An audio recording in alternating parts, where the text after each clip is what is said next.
Buenos días, bienvenidos a nuestro tiempo devocional Tu Palabra para encontrar el camino. Hoy es 16 de mayo del 2023. Vamos a continuar con la lectura de la Biblia en un año, Jesucristo de principio a fin, con el segundo libro de Reyes, capítulo 2, y el Evangelio según San Mateo, capítulo 12. Segundo de Reyes 2 y Mateo, capítulo 12.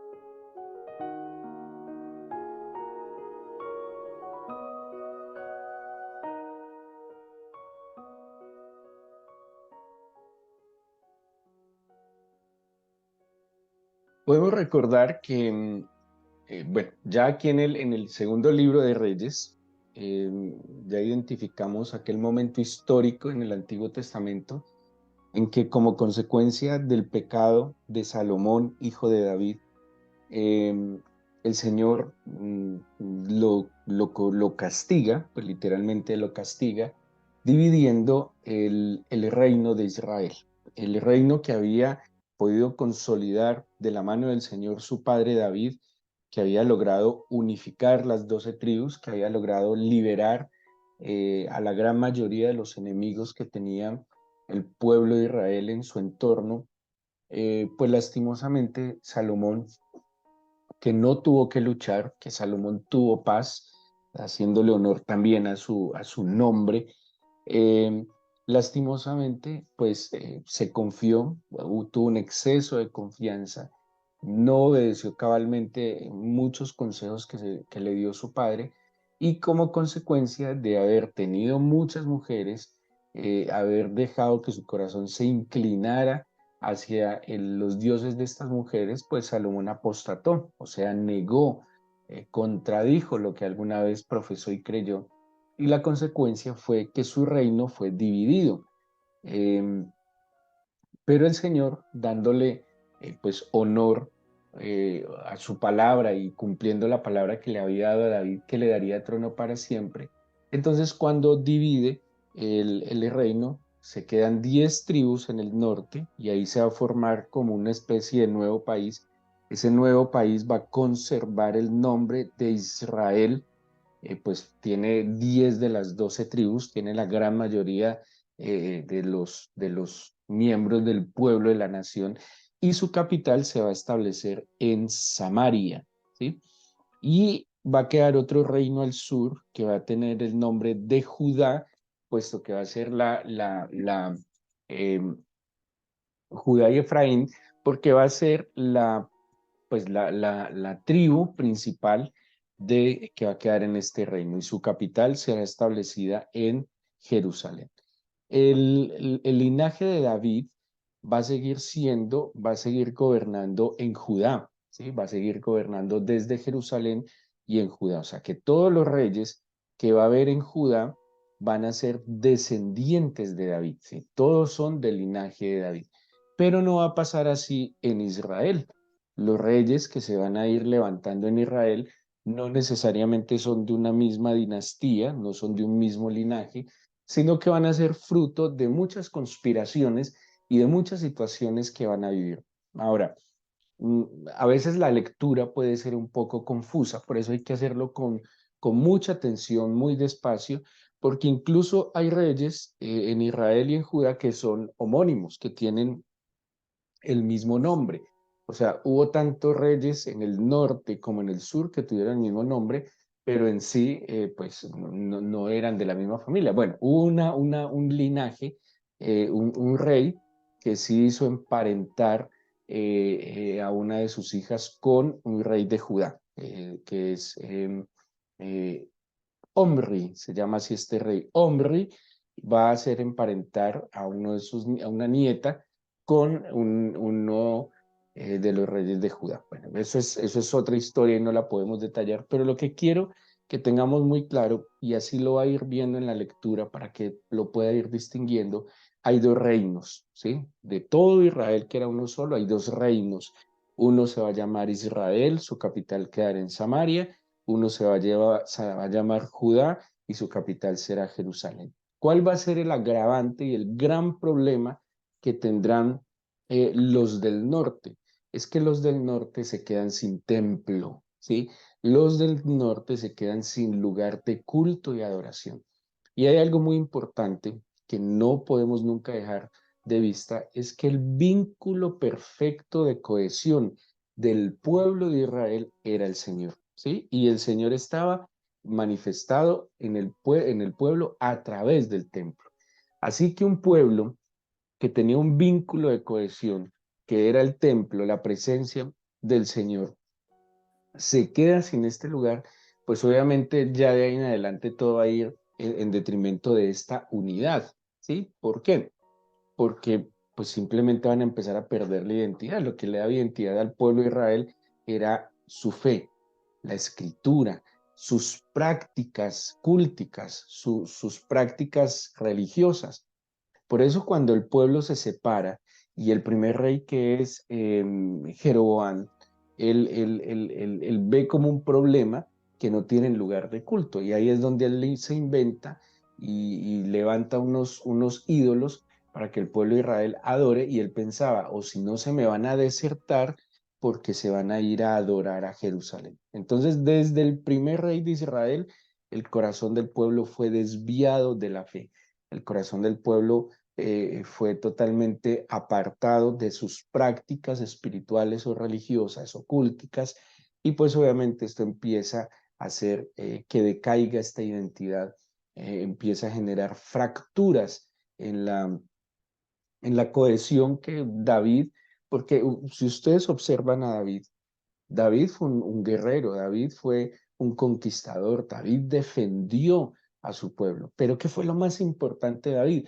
Es lo que nos cuenta la Biblia en los últimos capítulos del libro de Crónicas, del primer libro de Crónicas, y es que David restauró, estableció, consolidó el culto al Señor en el tabernáculo y dejó absolutamente todo listo, todo preparado para el templo. Entonces, David tuvo un gran esmero, a pesar de todas sus situaciones, un gran esmero en dejar la mejor herencia para su pueblo, y era una fe sólida, una fe consolidada, ordenada, determinada, y así funcionó hasta que lastimosamente Salomón pues desvía su corazón. Así que toda la lectura que vamos trayendo de los reyes y del libro de Crónicas, pues, y también en los profetas, porque los profetas van inmersos en este relato, pues tiene que ver con estos dos reinos, Israel y Judá. De allí, porque el reino de Israel va a durar aproximadamente 250 años y caerá en manos del imperio asirio y desaparecerá del mapa. Y los únicos que quedarán serán el reino de Judá, que durará aproximadamente otros 150 años, casi 200 años más o menos, y este caerá bajo el imperio de Babilonia, será llevado a lejanas tierras a Babilonia por Nabucodonosor. De allí que el gentilicio israelita desaparece, ¿sí? El gentilicio israelita desaparece porque como tal las 10 tribus desaparecen del mapa. Las 10 tribus quedan dispersas, o los pocos que quedan dispersos, algunos se juntaron al reino de Judá, pero como tal desaparece. Y desde entonces se va a conocer un nuevo gentilicio que van a ser los judíos, que viene de la tribu de Judá, que es la que permanece, ¿sí?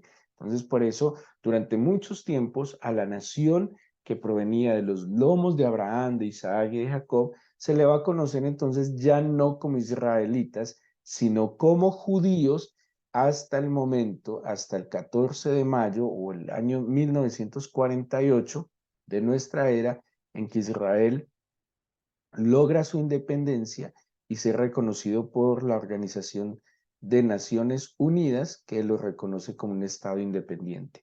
Allí de nuevo se vuelve a establecer el gentilicio israelita, porque se establece el Estado de Israel, pero a sus habitantes que tienen este origen, esta descendencia de las familias de Abraham, Isaac, Jacob y sus hijos, pues se les va a conocer como judíos, no solo porque vienen bueno, porque además vienen de esta familia, pero también son practicantes de la fe judía, ¿sí? Todo esto también nos lleva a entender muy bien las expectativas que se han tenido en el pueblo de Israel de ese rey que volverá, ¿sí? De ese Mesías que volverá, de ese, digámoslo así, libertador que ellos están anhelando, pero sobre todo aquel dirigente que no solo era un dirigente político, militar, económico, social, sino que también era un líder religioso, porque David era un líder religioso. ¿Sí? Ellos tenían esa expectativa del enviado del Señor, del descendiente de David, que traería libertad, justicia, equidad, pero no solo porque lo hiciera en un gobierno justo, sino que sería un gobierno donde representaría cabalmente al Señor. Esa era la gran expectativa mesiánica. Claro, de todo esto que ellos han vivido como consecuencia de su pecado, anhelan volver a los tiempos de David en que se había consolidado el pueblo de Israel. Así que la lectura, para poderla comprender, hay que ir viendo estos dos aspectos, estos dos reinos, estas circunstancias. Si ustedes tratan de estudiar un poco, aparte de leer lo de los reyes, pues verán que, por ejemplo, en el norte ninguno hizo lo bueno, ¿sí? Todos hicieron lo malo, todos, absolutamente todos. ¿Cuál es la razón? Se las dije ahorita. No había búsqueda del Señor, no había culto. Ellos se convirtieron en idólatras, en paganos, en sus prácticas cúlticas, ¿sí? Entonces, claramente no vamos a encontrar en el norte ningún rey bueno. Y en el sur, o sea, en Judá, cuya capital era Jerusalén, donde estaba el templo, pues allí vamos a encontrar unos muy malos, otros malos y otros que, gracias al Señor, muy pocos, como Josías, como Ezequías, que hicieron lo bueno, lo recto y lo verdadero delante de los ojos del Señor. Pocos, pero por lo menos hubo algunos que la Biblia puede decir como David, su padre, ¿sí? Que se comportaron como David, su padre. Así que lo que estamos estudiando o lo que nos compete del capítulo 2 del libro de Segundo de Reyes hoy, que está hablando de Elías y Eliseo son profetas en el reino del norte, ¿sí? O sea que están, cuya capital era Samaria, por eso menciona lugares que están al norte de Jerusalén. Este Elías y Eliseo, si ustedes recuerdan, Elías, por ejemplo, le toca en una época de uno de los peores reyes que hubo en Israel, que es Acab, que él no era tan malo, era su esposa la que era perversa, que era de origen sidonio, uno entre los negocios que hizo su padre Omri, su padre trató de organizar a sus hijos, por eso muy inteligente de vincularlos con los reyes los sidonios, también con los judíos, como para tener paz. Fue un hombre, un estratega político, pero lastimosamente igual apartados del Señor. Esta época fue muy oscura. La esposa de Acab persiguió a los profetas. Lo poco que quedaba del culto del Señor, ella pretendió destruirlo y esto trajo grandes desgracias para el pueblo como una profunda sequía. ¿Sí? Ahora, para nosotros seguramente hemos tenido épocas de fenómeno del niño, pero no se compara a lo que es una sequía en tierras como Israel, ¿sí? Que es la mayor parte desértica, que no llueve con frecuencia. Ahora, que no llueva con frecuencia ya es un problema, ¿sí? Pero que haya además sequía, que pasen 3 años sin llover en temperaturas que en verano pueden llegar a 40, 50 grados en el desierto, pues es muy difícil, es un gran problema. Y esto vivió el pueblo de Israel como consecuencia de estos malos gobiernos, de estos malos reyes. Como dice la Biblia en los proverbios, cuando el justo gobierna, el pueblo se alegra, pero cuando el impío gobierna, el pueblo gime. Y eso le pasaba y ha pasado a través de la historia de los pueblos que lastimosamente con malos gobiernos pues están gimiendo o con buenos gobiernos pueden experimentar tiempos de paz. Así que Elías y Eliseo aparecen en escena al norte, ¿sí? Admirables también, hombres que a pesar de que no poder o de no poder brindarle al Señor el culto en el lugar que él había escogido, pues son hombres que aprenden a relacionarse con el Señor en una profundidad extraordinaria. Elías es un hombre extraordinario con algunas dificultades, temores y conflictos, pero sin duda alguna es un hombre extraordinario, extraordinario por el Dios extraordinario al que él se acerca. Y aparece su sucesor Eliseo, que es lo que nos trae la lectura de hoy, que nos vuelve a mostrar en la escritura la necesidad de ese relevo generacional, ¿sí? La necesidad de formar esa generación, pues que nos va a suceder en esta obra y en esta misión del Señor. Lo vimos con Moisés y con Josué, lo vemos claramente aquí con Elías y Eliseo. Eliseo era como el discípulo, ¿sí? El, sí, el estudiante, el alumno de Elías, y pues en esta escena, bueno, a propósito, Elías es el segundo que nos cuenta el Antiguo Testamento que no ve la muerte. Podríamos decir que es como Enoch que fue arrebatado. Hay tres personajes en el Antiguo Testamento que no fueron sepultados, dos de ellos fueron llevados a los cielos, el tercero dice la Biblia que murió, pero su cuerpo no se sabe nada. Dice, de hecho, la epístola de Judas que el Señor escondió su cuerpo, habló de Moisés, y Elías y Enoc, que nos dice la Biblia, Enoc fue llevado a los cielos y dice que caminaba con el Señor, y Elías en este capítulo 2 nos habla que fue arrebatado en un carro de fuego. Muy particular estos tres personajes, son personajes que hay que ver, que hay que analizar, que hay que estudiar, porque todos ellos también nos muestran algo que se va a venir cumpliendo en el Señor y en los tiempos postreros. Así que pues les recomiendo con mucho detenimiento esta lectura y ya lo que va a venir entonces en el ministerio de Elías. Y el capítulo 12 del Evangelio de San Mateo nos trae tantas cosas maravillosas de nuestro Señor para nuestra vida, para que ese reino y justicia lo vivamos hoy, aquí y ahora. Em, eh, Cuando habla del día de reposo, cuando habla, pues si es el día del Señor, tiene que ser un día que hagamos el bien. Si yo aparto un día para el Señor, si yo aparto un día para reposar, ese día no es para mí, ese día debe ser para el Señor. ¿Sí? No es simplemente cesar de hacer mis labores, simplemente eh, pues no ir a trabajar o no pensar en dinero, no, ni siquiera es solo eso, es pensar en el Señor. Ese es el día exclusivo para honrarle, glorificarle, para servirle. Y si eso implica hacer bien a quien sea, pues lo debo hacer. Y, y, y ya me llama mucho la atención en Mateo hablando del día de reposo, dice que estaban recogiendo las espigas, pues que les demandaron que por qué hacían eso en el día de reposo. El Señor le dice algo así, yo soy el día de reposo. ¿Y por qué juzgan esto? Pues tienen hambre, que coman, que recojan espigas. Y les hace un cuestionamiento muy particular, dice, pero los sacerdotes entonces también violan el día de reposo, porque los sacerdotes, ¿qué hacen el día de reposo? De hecho, es el día que más trabajan, ¿sí? Porque los sacerdotes del día de reposo es donde más sacrificios hacen desde la mañana, donde más ministración están haciendo en el templo. Entonces él les dice, pero venga, entonces los sacerdotes están violando el día de reposo. O sea, ustedes, fariseos, saduceos, escribas, todos los que están en función del templo y del servicio, están violando el día de reposo, porque ustedes están trabajando. ¿Sí?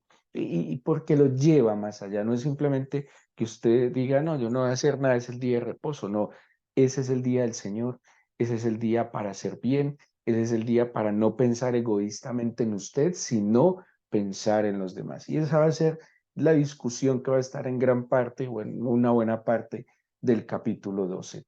Nos advierte sobre esta generación, dice, perversa que está demandando una señal.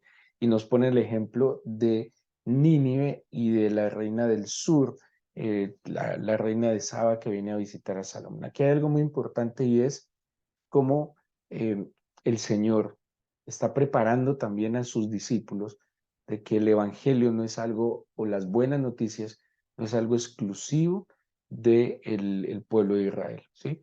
El Evangelio es una respuesta universal. El Mesías no es una respuesta solo para el pueblo de Israel. El Mesías es una respuesta para todo el mundo. Ahora, complejo porque es respuesta sin haberla esperado, por lo menos tan clara como los judíos. Los judíos tenían claro qué esperaban. Los judíos tenían profecías, los judíos tenían esperanzas, tenían cumplimientos de esas profecías. Ellos sabían que un descendiente de David vendría y traería armonía, restauraría el pueblo, restauraría el lugar de ese pueblo, primero en el corazón del Señor y en medio de las naciones. Pero los demás pueblos que no tenían conocimiento de las escrituras, que no tenían conocimiento de las profecías, que no tenían estas expectativas que podrían esperar, ¿sí? Pero ahí es donde el Señor, en la medida en que está caminando con los discípulos, les va demostrando que el Evangelio entonces no es un don, no es un regalo exclusivo para los descendientes de Abraham, Isaac y Jacob, sino que es un don dado al mundo entero. Por eso Juan 3 va a decir, de tal manera amó Dios al mundo que ha dado a su Hijo unigénito para que todo aquel que en él cree no se pierda y tenga vida eterna. Es la posibilidad que el Señor le abre a la humanidad completamente de venir a los pies del Señor, de encontrarse con el Salvador del mundo, con el que tiene el poder de perdonar los pecados. Y pues estas conversaciones y estas discusiones, porque imagínense que Nínive, o más bien Jonás, de alguna manera, aunque Jonás a veces lo hemos juzgado y criticado un poco por sus actitudes, eh, que son muy humanas. El problema de Jonás es que fue muy sincero y muy humano. Jonás no le aparentó al Señor, Jonás fue muy, muy, muy sincero, pero Jonás de alguna manera representa al evangelista que va a llevar las buenas nuevas más allá pues, digamos, del límite de Israel, Nínive, un pueblo, una ciudad perdida. La Biblia la describe en el libro de Jonás como una gran ciudad que está completamente pervertida. Y Jonás debe llevar un evangelio muy particular. Y como hemos estudiado, esa es la predicación más corta, son como ocho palabras. De aquí a 3 días creo que dice, Nínive será destruida. O sea, lo que Jonás está, ¿cómo les explico? Anunciando es un juicio. Es como si usted saliera a evangelizar hoy en día diciendo, eh, el mundo se va a acabar y se va a acabar más rápido de lo que usted piensa. Es una predicación fuerte. Pero ¿qué generó esa predicación? Ese anuncio, porque fue un anuncio al fin y al cabo de algo que venía, generó arrepentimiento y por ende conversión, ¿sí? No es ese evangelio tan positivista que hoy se tiene, tan a veces tan camuflado y creería yo hasta engañoso decir, crean el evangelio para que pague deudas y para que prospere. Venga y aquí, que aquí va a prosperar. No, que de qué le gana el mundo, al hombre ganarse el mundo si su alma se pierda? ¿De qué sirve que consigamos trabajo, que paguemos las deudas y seguimos en pecado si no nos arrepentimos y si no vamos a la salvación a los pies del Señor? Nínive se convierte, Nínive se salva y era un pueblo gentil, era un pueblo apartado del Señor, aparentemente un pueblo que no es su pueblo, aparentemente un pueblo que no tendría derecho a la salvación, pero que el Señor en su misericordia, a causa del anuncio de Jonás, aunque lo haya hecho a regañadientes, pero lo hizo, se salvó, ¿sí? Y se arrepintieron, ayunaron, se convirtieron de sus malos caminos y fue perdonado. Pero también otra forma, digámoslo así, de evangelizar aquí, se evangelizó a los gentiles anunciándoles, pero otra forma que nos muestra el Señor, retomando el Antiguo Testamento, evangelizar es el buen testimonio. Y en el momento en que Salomón estaba conectado con el Señor, en la medida en que Salomón obedecía al Señor, Salomón daba buen testimonio. Y cuando se es buen testimonio, se es luz en medio de las tinieblas. Cuando se es buen testimonio, se nota, se evidencia en la manera de actuar, de hablar, de reaccionar, de comportarse, en la manera en que hace los negocios, en la manera en que se dirige a las personas, en la manera en que reacciona. Ese buen testimonio se convierte en luz, ese buen testimonio se convierte en una lámpara que atrae, así como cuando estamos en el campo que prendemos una luz, que se vienen un montón de insectos a acercarse a la luz, algo así se convierte el buen testimonio.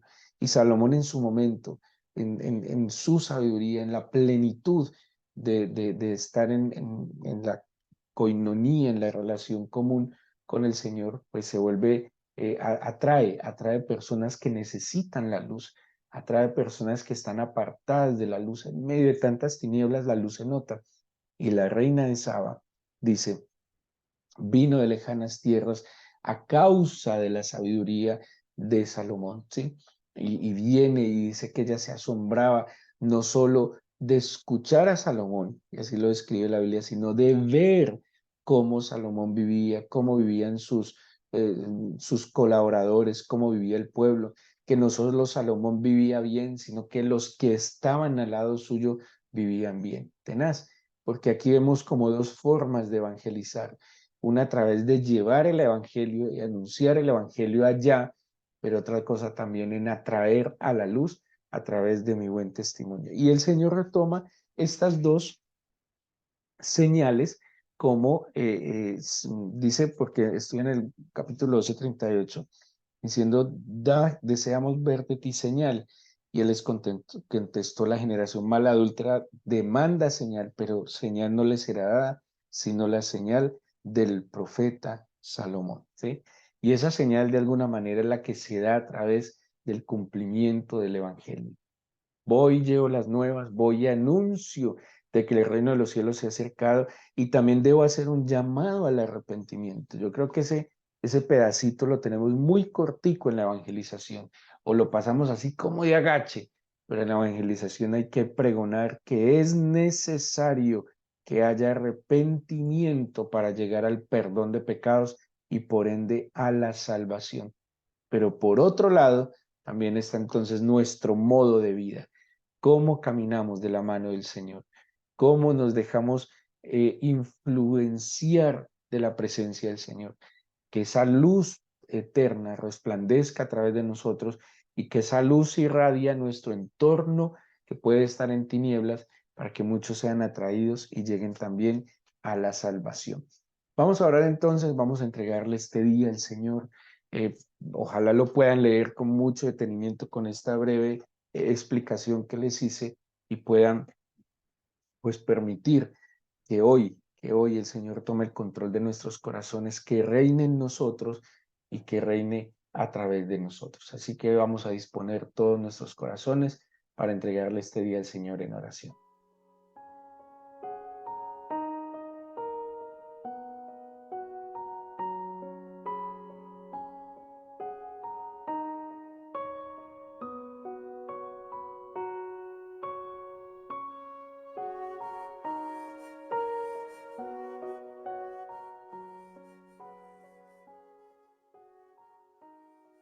Padre nuestro, tú que estás en los cielos, que tu nombre es santo en medio de nosotros y hoy lo santificamos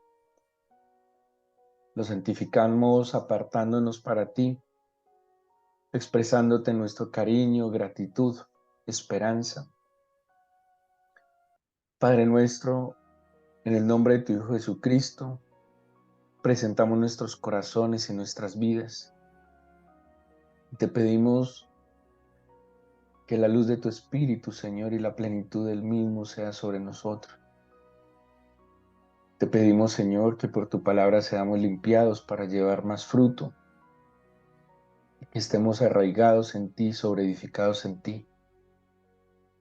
Te suplico, Padre eterno, en el nombre de nuestro Señor Jesús, que vengas y reines en nosotros, que tomes el control de nuestras vidas, que seas tú el soberano de nuestra casa, de nuestra empresa, de todo lo que hacemos, tenemos, somos. Eterno, aquí está nuestro corazón delante de ti y te pedimos que tomes el señorío absoluto de todos nuestros asuntos. Humildemente nos sujetamos a ti. Te pedimos en el nombre de tu amado Hijo Jesucristo que el don de tu Espíritu se manifieste en nosotros, que nos consideres dignos de ser depositarios de tu Espíritu, Señor, y que Él mismo tome, Señor, nuestro ser, nos ciña y nos lleve de tu mano. Que donde quiera que hoy estemos llevemos luz, esperanza, paz, amor, tu presencia.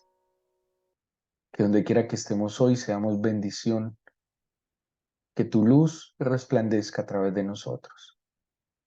Yo te entrego mi vida, dígale así, te entrego la vida de mi familia, mis amigos, mis cercanos, pero también te pido que a través de mí, tu luz, Señor, atraiga a otros al buen camino, al arrepentimiento, a la rectitud, a la verdad y a la vida.